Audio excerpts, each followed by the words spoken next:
in a state where there's two different sides, okay? And I think that you could go any direction that you really desire. I don't think you're stuck to do one thing or the other. If you feel stuck, it's not because of the decision that you have to make. It's more like, is the decision that I'm making going to be important?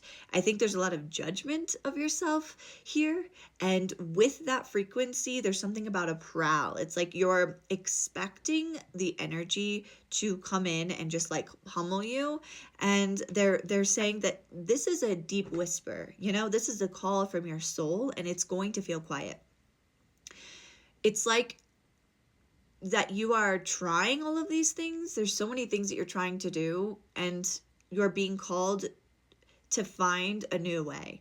And the song that has continually been repeating in all of my sessions and all of my spaces is Get Lost by Moana 2. If you haven't listened to it, go listen to it. If you haven't seen the movie, it's really cute. But Get Lost by Moana 2. And it literally is talking about how you have to basically get lost to be able to experience something else. And you are in a position where you have continually done the same things over and over and over.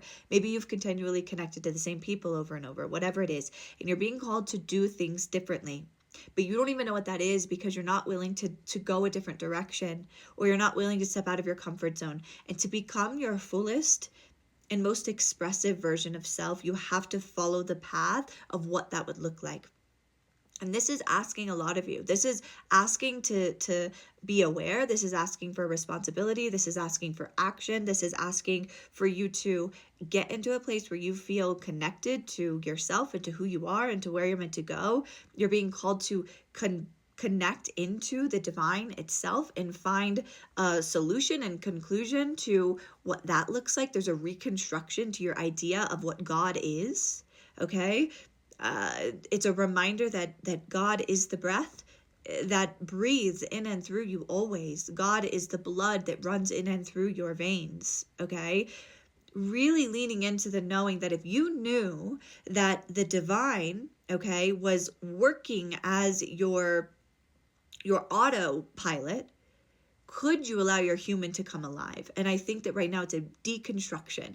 And I don't think that this is something that you are hating by any means, but it is uncomfortable. But you know what this is like. You know what it's like to go through this, and you're meant to be learning from the crumble right now. You're not meant to be like forcing the crumble. You're also not meant to be running away from the crumble. You're meant to be learning from it.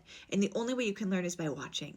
And there's this very, very, very, very, very strong pull in your heart to be the observer, to be yourself, to be the most authentic version of who you are. But if you don't know what that is, it's not about beating yourself up. It's about bringing forward the compassion that you know is meant for you.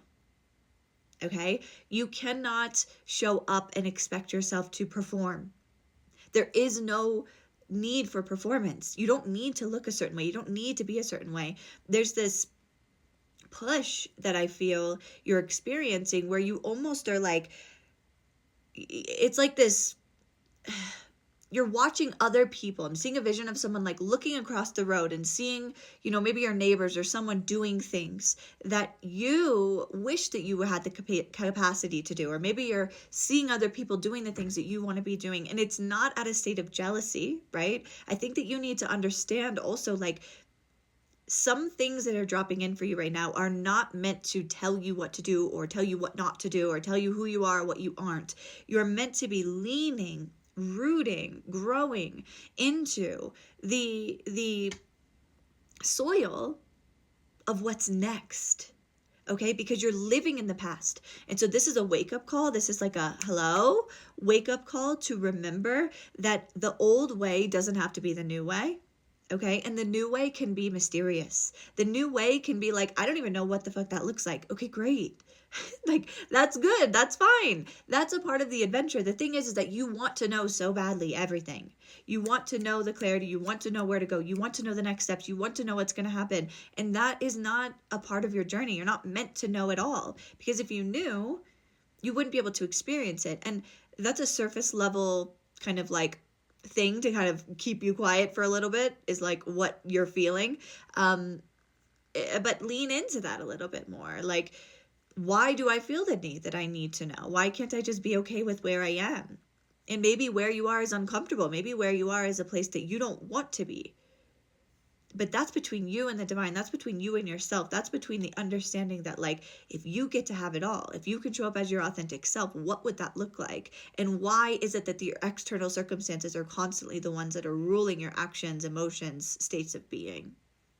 Because that's not really what you want. Like, you are an evolved person. You're not in a state where you like want to be like combining this and that, but you're being called to find your fire again. It's kind of like starting up a fire in a fireplace for the first time, in winter. It's like it hasn't been on for the whole few seasons because it's been hot outside, and now all of a sudden it's time to start the fire inside. You have to prepare that. You have to do things differently. It's a new way of finding, okay, new experiences. It's new wood. It's new tools, like whatever it is. And I think all you really want is safety. And you're truly going to find safety in your connection to spirit. I think that you're someone who's trying to heal your nervous system through nervous system regulation, which is a great tool as well. And also sometimes that awakening to the spirit being our autopilot, being our nervous system. Imagine if you could surrender that spirit is your nervous system. Imagine if you could surrender that all that you are is spirit, right? And it allows you to kind of awaken to this like new way of being. If the nervous system is spirit and it is balanced, because spirit is balanced, if it starts to get hijacked, it's about asking, okay, what is this trying to tell me, rather than, oh no, I'm wrong, I'm this, I'm that. You're rooting into the wrong thing right now. And this. I think that you're rooting into things that are old ways of doing. So it's time to step up to the plate here and have a good conversation with yourself in the mirror and with spirit. That is your assignment for today, to really embody this and to move forward. I have 4 other channel messages that are slowly dropping in that will be a part of this series. So if they're meant for you, they will find you, but we will continue this journey together. I love you, and I'll see you soon. Bye.